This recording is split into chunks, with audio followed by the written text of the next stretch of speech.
guys, it's your girl Carrie, and I am pooped. Yes, I am in the same outfit because it's still the same day. As many of you know, I was hosting a bridal shower for my good friend's daughter, and that's over with, and now it's still back to reality.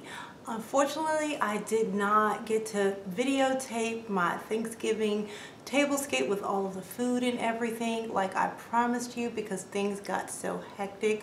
I had out-of-town guests since Wednesday.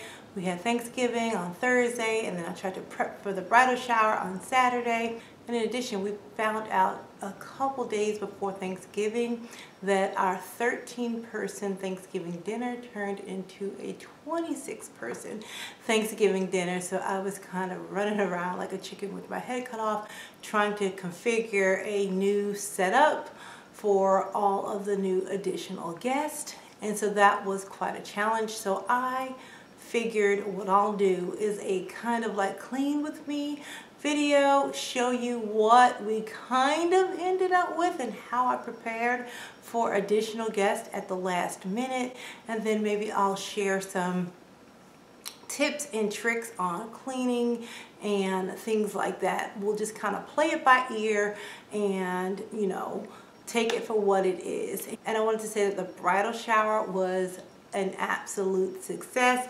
And here is one of my icebreakers. I do this icebreaker at a lot of parties when a lot of the guests don't know each other and you want them to interact and mingle and, you know, have fun. So what it is, it's a spin on the hello, my name is cards, and I made these little cards. Let me see if you can see.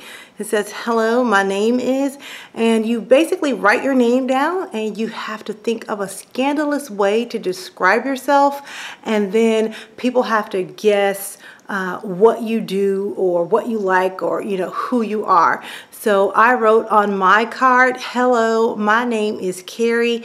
I am a video vixen and anyone can get into my panties for $25. And I'm sure you all can figure out what my title means, my name means.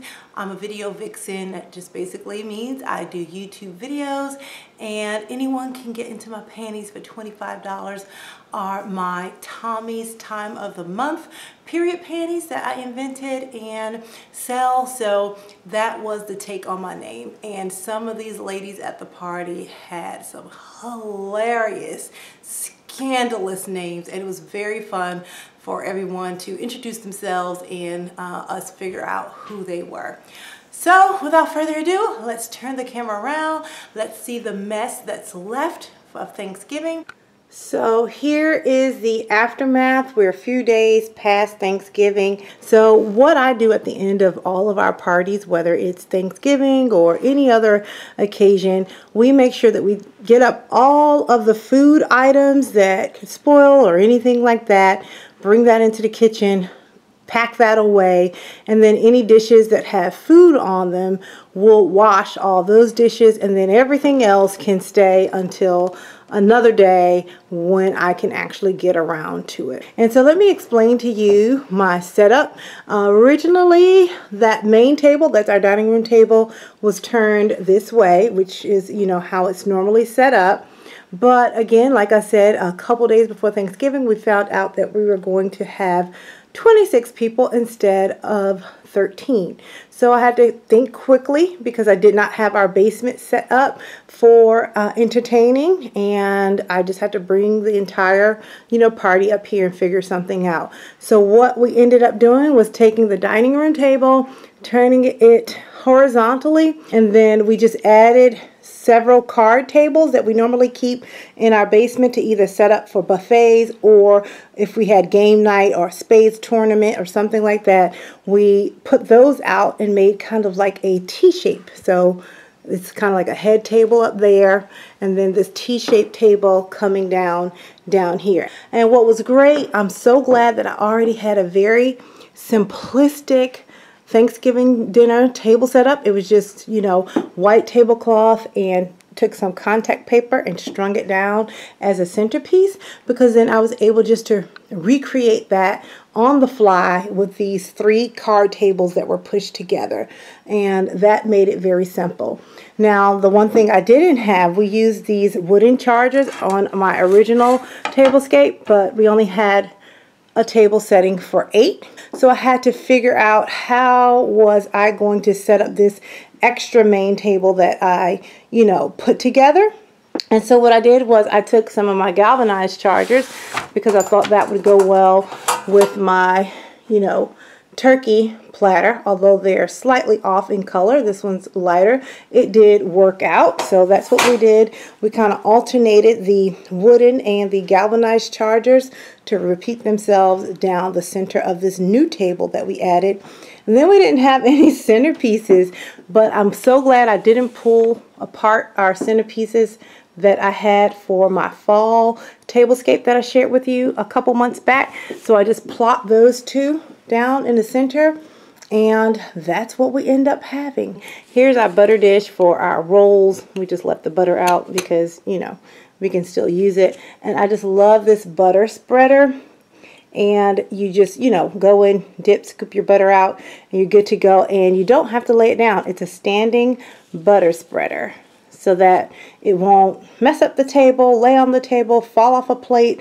And I just thought that was just a little neat tool. So we have several of the cups still on the table because they were unused.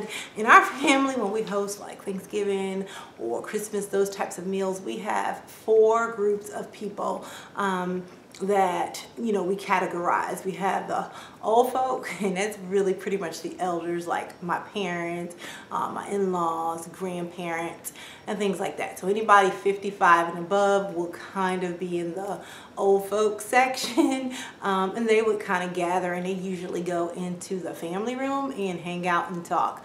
The grown folk is basically my generation, anyone that's from 30 to 55 that's not in the old folk group. We kind of all hung out, and we go into the basement and we hang around the bar in the basement, make drinks, mix drinks and things like that. Then you have your young adults, which are like the cousins and my children's age group. My oldest daughter, she's 21. So like the teens and young adults, they usually hang out upstairs in the playroom in one of their rooms. And then they look after the kids, which is anyone that's not a young adult. They're also grouped in with them, and they kind of just like do their own thing. So while the grown folks were in the basement waiting for everyone else to come, they mixed their drinks, and then they brought all of their drinks up in their little red solo cups up to the table. So that's why a lot of the glasses went unused. So here I just have a pile of dirty napkins. I'm going to go through them to see if any of them have lipstick stains or any kind of wine or drink stains on them, so I can show you how I pre-treat and launder those. So hopefully we get some good stains on those so I could share with you my cleanup process. And really, my linens aren't that bad because I have this craft runner, and craft paper is a great way. It's a very economical way, but it's also a nice way to add a casual elegance. And then the cleanup is really easy because all I have to do is just roll this up, pull it up, and throw it away. And mostly all of the grease stains and things like that are on the craft paper. Then during our Thanksgiving throughout the night, we do play games. Again, we are a game family. We play all kinds of games. And this time we pulled out the Pull Your Card Music Trivia Hip Hop Edition. But I thought I was old school hip hop. I thought I knew a lot, but after I pulled these cards out, I'm not that great with the hip hop, but this was really fun. And then we also bought another edition. This is the 3rd edition of Black Card Revoked. We didn't get around to playing this game, and basically what Black Card Revoked is are questions that every black family should know, and if you don't know them, we will have to pull your black card. You can no longer be part of the black race. But this is a very, very fun game, and they have several editions because you run through the cards really quickly. So if you're looking for a gift to give someone this holiday season, I do recommend any of the editions of Black Card Revoked. Then I wanted to share over here, we're behind, I'm on the opposite side of the table. This is kind of where we set up one of our beverage stations or beverage buffets. Like I said, down in the basement we have a full bar, but we needed some drinks while we were up here, so this is what I did, and I'll show you a couple of hacks over here. And this is what's left. This is the aftermath. So at the beginning of our drink station, I have our standing champagne holder, and so instead of putting drinks in it, I just ended up lining it with a plastic bag and filling the entire tub with ice, and then we put an ice scooper in there. So here's a quick hack when you're washing out your drink dispensers. You're just going to open it up, dump out the discard any old drinks, and you just fill it up with some water and some soap, wash it like normal, but then you're going to make sure, pretend this is soapy water instead of leftover drink. You're just going to let it run out. You're going to turn it on and let the soapy water run through. Act like that's soapy water, just to clear out and clean out that spout, because you have your juice, your sticky juice and things in there. So you're just going to let that soapy hot water run through, and then what you're going to do after that, you're going to rinse it out really good and then fill it up with clear water, and then pretend that this is clear water now and let that run through so you can get the soapy residue out of your drink dispenser. And then here's an important step. After you finish that, after you rinse everything out, you run it through, rinse all the soap out of here, always make sure that you leave the drink dispenser up in the open position so that the airflow can come through and dry it out.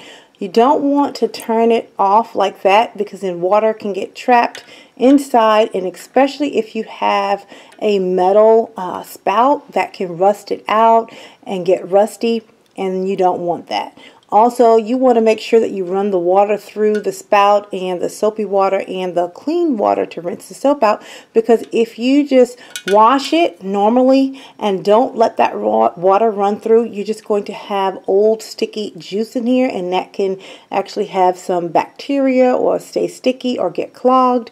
So make sure you do that with your drink dispensers. If you haven't done that already, you can run it through with some vinegar and water to kind of kill any bacteria or mold, or loosen things up with some hot water in that. But that's how you care for your drink dispensers. So here is the status of my kitchen a few days later. It's not too bad. All the major pieces are, cleaned up and out of the way, but I still have my work cut out for me. We just have random chairs here. The day after Thanksgiving, people kind of helped cleaned up, but then, just grabbed chairs and things when they had breakfast. So look over here how much the garbage needs to be taken out. That's a big bag of garbage there. That one's almost full. A ton of dish rags from washing all the dishes the night of Thanksgiving. And we just have junk, not too bad over there. Some bagels, just random stuff. And then here's the island, just random pieces here on the island. And here are some of the chafing dishes that we used. I really like these, and I'm just going to share the name in case you guys want to know. This is a Towel Living chafing dishes, and if you took my Hostess for the Holidays course, we went over how to pick chafing dishes and what to use and what to look for. And this is the Modernist edition. I'll see if I can find a link for it, and I'll leave the link below. And you are more than welcome to head over to verycarey.com and sign up for that course if it's something you're interested in. And then these are some of the chafing dishes inserts that needed to dry out. They washed them, but they didn't put it back in the round chafing dishes. Good Lord. And as you can see, we got our drink on, and I'm going to tell you my favorite drink is Crown Royal, the apple flavor. You take that, you mix it with some ginger ale, and I guess we drank all of the cranberry juice, but the Ocean Spray cranberry juice, that is my absolute favorite go-to drink, and it's perfect for the fall and winter. Now, I don't know if you can see here, I've cleaned up most all of the other sections, but this is a red stain. The kitchen countertops are stained, and that's I'm almost 100% betting that it is cranberry juice when they were mixing up the drinks here, and they spilled the cranberry juice onto the countertop. Now what I do to get the stains out of my countertop, there's several things that you can use, but one of the things, cheapest thing, is Awesome, and you can buy this from the Dollar Tree. I'll just squirt the stain and wipe it right up, and it takes the stain right out. Awesome is exactly what it says. It is so awesome. It removes almost anything, and I love this stuff. I mean, it takes out almost any stain, and as you can see, that stain is completely gone. I mean, you couldn't wipe it up with just regular water, so get you some Awesome. It's not, you know, it's full of toxins. There's nothing natural about this stuff, but sometimes you gotta just, you know, break out the toxins to get the job done, but it's perfect. And another item that I absolutely love when I'm working with getting stains out is Wine Away. And we use this, you know, on wine stains. If you drop something or spill something on your linens, on the floor, anything like that, you can use Wine Away. And another stain remover I like is Goof Off, and this is a red wine and Kool-Aid stain remover, and this also works on those stains that get into your countertops as well.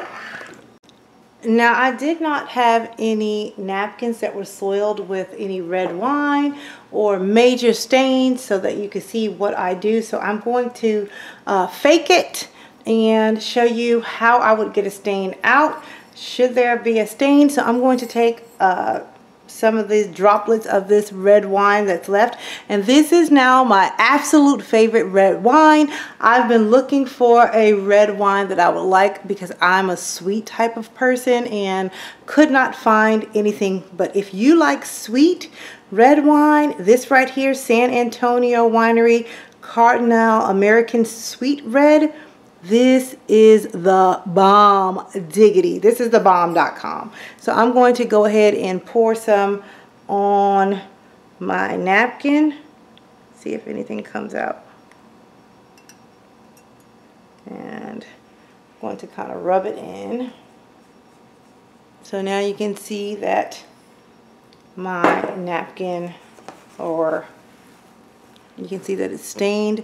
And the first thing we're going to try is our Wine Away. So we're going to try Wine Away first to see if this will take it out. So I'm going to go ahead and spray it, and you want to get a good spray on that. I'm just going to let it sit. So I'm going to work on cleaning up the rest of my kitchen while that sits, but I'm going to also share with you, you can try your Awesome if you don't have the Wine Away. Or another concoction that I like that gets out almost all stains, it's like a miracle stain remover, is taking some baking soda. And let me grab a spoon.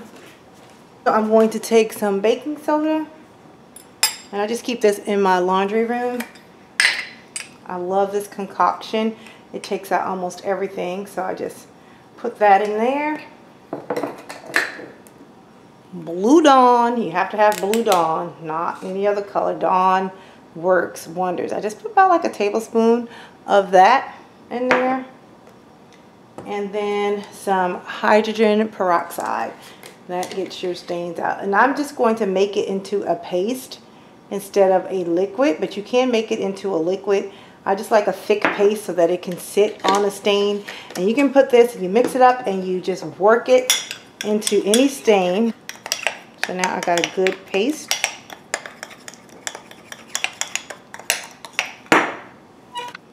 So I did find, I don't know if you can faintly see that, I did find one soiled napkin that has like, I don't know, it looks like sweet potato souffle or maybe some mac and cheese stains on it.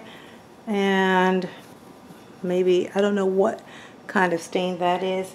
And we have a bunch of, some small grease stains and some lipstick stains on this one. So what I'm going to do is take my concoction here, paste, and put that concoction on these stains. And I just usually work it in with this denture brush. I love this denture brush. I get it from the Dollar Tree, and I just use this all the time on all of my laundry. And just wanted to show you what's going on with that wine stain that was on the napkin, how good it's looking already before we put it into the wash. And what I did was I added a little bit of my mixture paste on top of that wine away and kind of rubbed it together a little bit, and you can see already that the stain is basically completely gone, but we're going to launder it and see what it looks like when it's completely done. And the last thing that I'm going to do, just so that I can track what napkin this was, I'm going to add a safety pin to it. So then, because I have several napkins that I'll be putting into the wash. Oops. Let me see, so that we can track this particular napkin to see how well it's cleaned. So as you can see, I have that safety pin on there.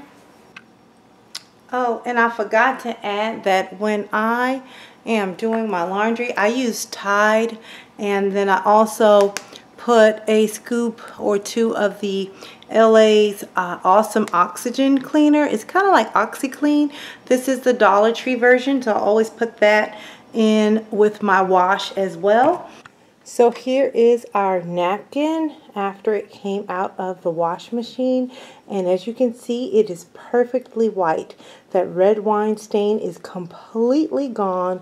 So the wine away and my concoction of peroxide, baking soda, and Dawn completely got that stain out. And what you want to do is when you pull everything out of the wash machine, take a look at it while it's still wet, and if you still see a stain, treat it then. What you don't want to do is put the item in the dryer and dry it with a stain still on it, because then you will set the stain. But this looks pretty good, so we're going to go ahead and remove the safety pin and throw the napkin in the dryer.